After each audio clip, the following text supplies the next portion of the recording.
شعبہ نے حکم سے بیان کیا، انہوں نے ابن ابی لیلہ سے، انہوں نے برا بن عازب رضی اللہ تعالی عنہ سے، انہوں نے کہا کہ نبی کریم صلی اللہ علیہ وسلم کے رکوع، سجدہ، رکوع سے اٹھاتے وقت اور دونوں سجدوں کے درمیان کا بیٹھنا تقریباً برابر ہوتا تھا۔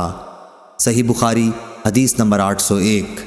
حماد بن زید نے بیان کیا، انہوں نے ایوب سختیانی سے، انہوں نے ابو قلابہ سے کہ مالک بن حویرث رضی اللہ تعالی عنہ ہمیں نماز پڑھ کر دکھلاتے کہ نبی کریم صلی اللہ علیہ وسلم کس طرح نماز پڑھتے، اور یہ نماز کا وقت نہیں تھا، چنانچہ آپ ایک مرتبہ کھڑے ہوئے اور پوری طرح کھڑے رہے، پھر جب رکوع کیا اور پوری طمانینت کے ساتھ سر اٹھایا تب بھی تھوڑے دیر سیدھے کھڑے رہے۔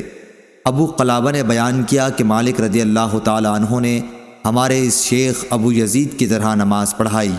ابو یزید جب دوسرے سجدے سے سر اٹھاتے تو پہلے اچھی طرح بیٹھ لیتے، پھر کھڑے ہوتے۔ صحیح بخاری حدیث نمبر 802۔ شعیب نے خبر دی، انہوں نے زہری سے، انہوں نے کہا کہ مجھ کو ابو بکر بن عبد الرحمن بن حارث بن حشام اور ابو سلمہ بن عبد الرحمن نے خبر دی کہ حضرت ابو ہریرہ رضی اللہ تعالی عنہ تمام نمازوں میں تکبیر کہا کرتے تھے، خواہ فرض ہوں یا نہ ہوں، رمضان کا مہینہ ہو یا کوئی اور مہینہ۔ چنانچہ جب آپ نماز کے لیے کھڑے ہوتے تو تکبیر کہتے، رکوع میں جاتے تو تکبیر کہتے، پھر سمع اللہ لمن حمدہ کہتے، اور اس کے بعد ربنا ولک الحمد سجدے سے پہلے، پھر جب سجدے کے لیے جھکتے تو اللہ اکبر کہتے، پھر سجدے سے سر اٹھاتے تو اللہ اکبر کہتے، پھر دوسرا سجدہ کرتے وقت اللہ اکبر کہتے، اسی طرح سجدے سے سر اٹھاتے تو اللہ اکبر کہتے۔ وہ رکعات کے بعد قعدہ اولیٰ کرنے کے بعد جب کھڑے ہوتے تب بھی تکبیر کہتے، اور آپ ہر رکعت میں ایسا ہی کیا کرتے، یہاں تک کہ نماز سے فارغ ہونے کے بعد فرماتے کہ اس ذات کی قسم جس کے ہاتھ میں میری جان ہے، میں تم میں سے سب سے زیادہ نبی کریم صلی اللہ علیہ وسلم کی نماز سے مشابہ ہوں، اور آپ اسی طرح نماز پڑھتے رہے یہاں تک کہ آپ صلی اللہ علیہ وسلم دنیا سے تشریف لے گئے۔ صحیح بخاری حدیث نمبر 803۔ ابو بکر اور ابو سلمہ دونوں نے کہا کہ حضرت ابو ہریرہ رضی اللہ تعالی عنہ نے بتلایا کہ رسول اللہ صلی اللہ علیہ وسلم جب سر مبارک رکوع سے اٹھاتے تو سمع اللہ لمن حمدہ ربنا ولک الحمد کہہ کر چند لوگوں کے لیے دعائیں کرتے اور نام لے لے کر فرماتے، یا اللہ ولید بن ولید، سلمہ بن حشام، عیاش بن ابی ربیعہ اور تمام کمزور مسلمانوں کو کفار سے نجات دے۔ اے اللہ قبیلہ مضر کے لوگوں کو سختی کے ساتھ کچل دے اور ان پر ایسا قحط مسلط کر جیسا یوسف علیہ السلام کے زمانے میں آیا تھا۔ ان دنوں پورب والے قبیلہ مضر کے لوگ مخالفین میں تھے۔ صحیح بخاری حدیث نمبر 804۔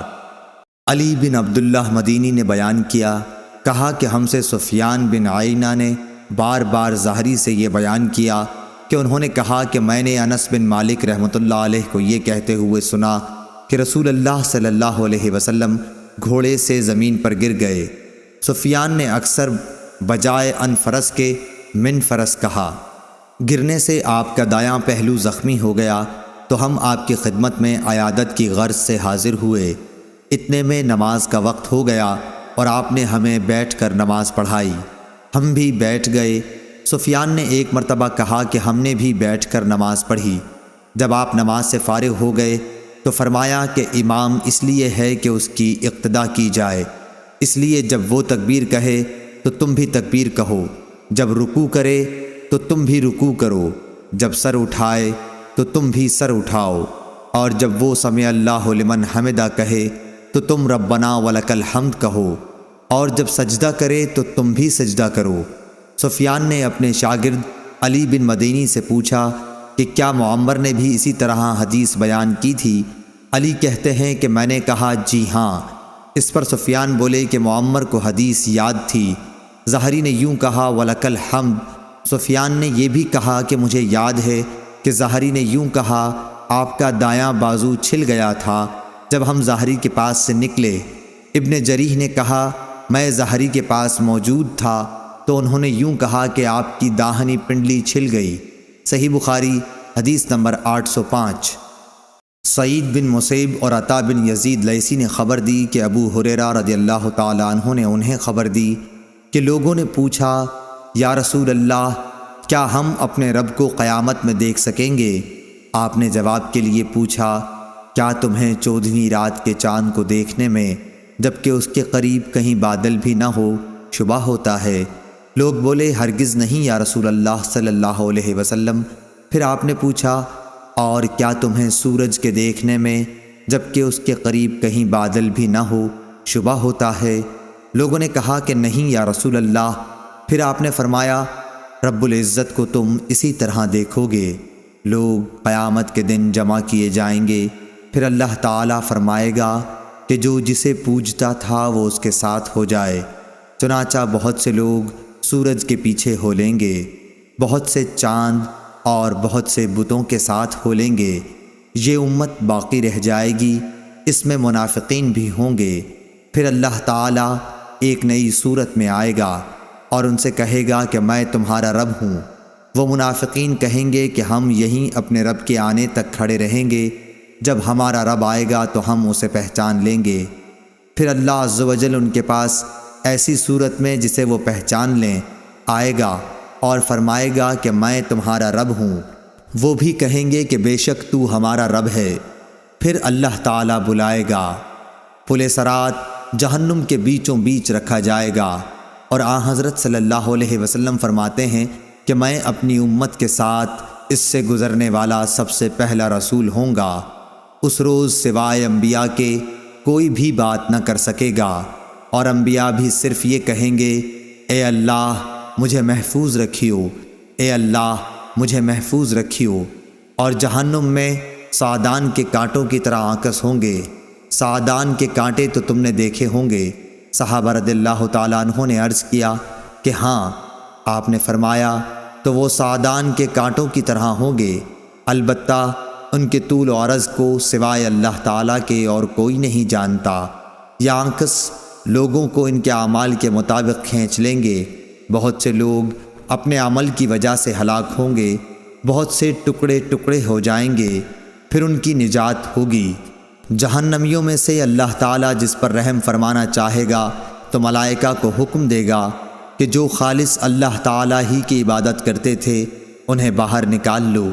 چنانچہ ان کو وہ باہر نکال لیں گے اور موحدوں کو سجدے کے آثار سے پہچانیں گے۔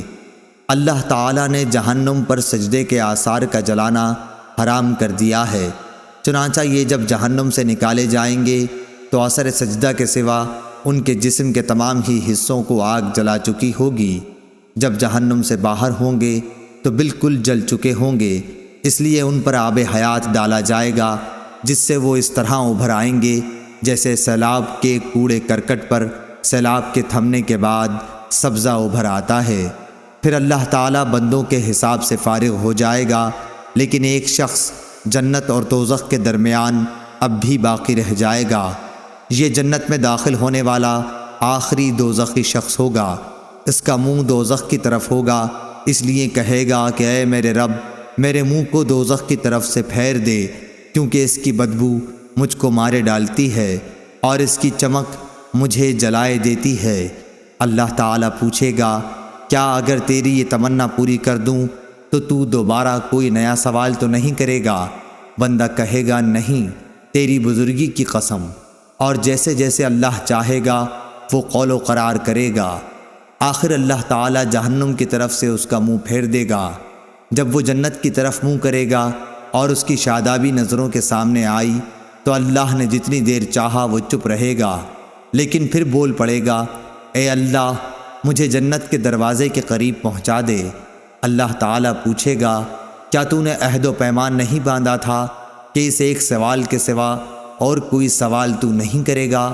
بندہ کہے گا، اے میرے رب، مجھے تیری مخلوق میں سب سے زیادہ بدنصیب نہ ہونا چاہیے۔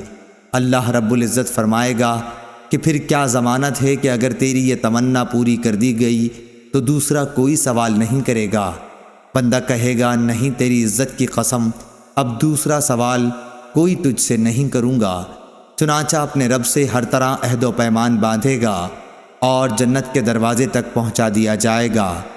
دروازے پر پہنچ کر جب جنت کی پہنائی، تازگی اور مسرتوں کو دیکھے گا تو جب تک اللہ تعالیٰ چاہے گا وہ بندہ چپ رہے گا، لیکن آخر بول پڑے گا کہ اے اللہ مجھے جنت کے اندر پہنچا دے۔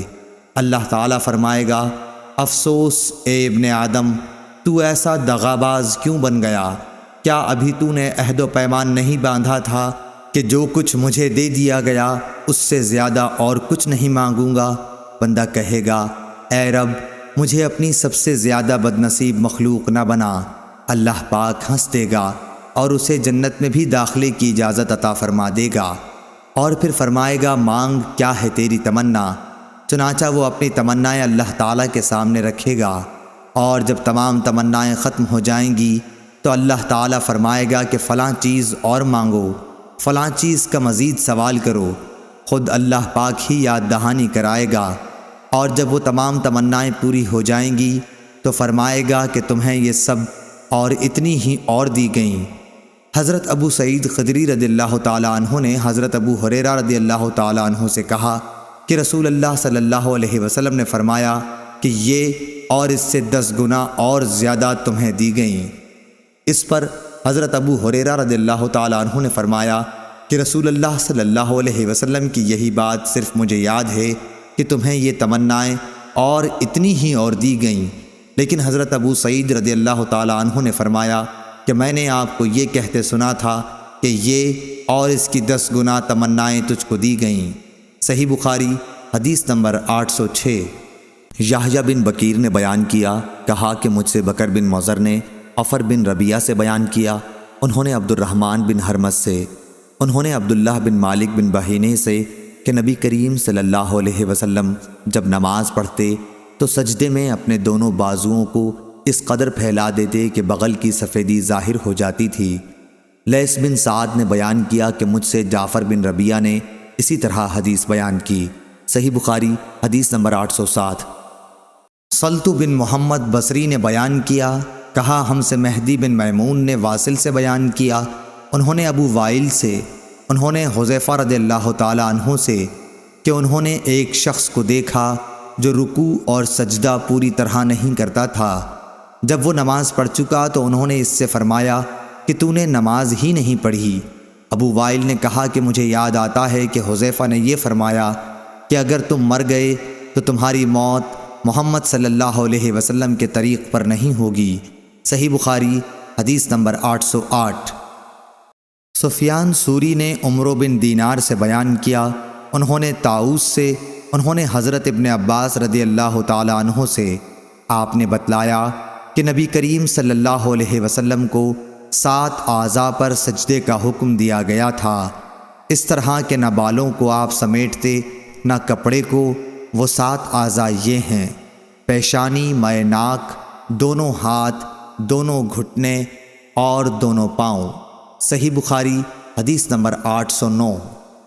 مسلم بن ابراہیم نے بیان کیا، انہوں نے کہا ہم سے شعبہ نے، انہوں نے عمرو سے، انہوں نے طاؤس سے، انہوں نے حضرت ابن عباس رضی اللہ تعالیٰ عنہ سے، انہوں نے نبی کریم صلی اللہ علیہ وسلم سے کہ آپ نے فرمایا کہ ہمیں 7 اعضاء پر اس طرح سجدے کا حکم ہوا ہے کہ ہم نہ بال سمیٹیں نہ کپڑے۔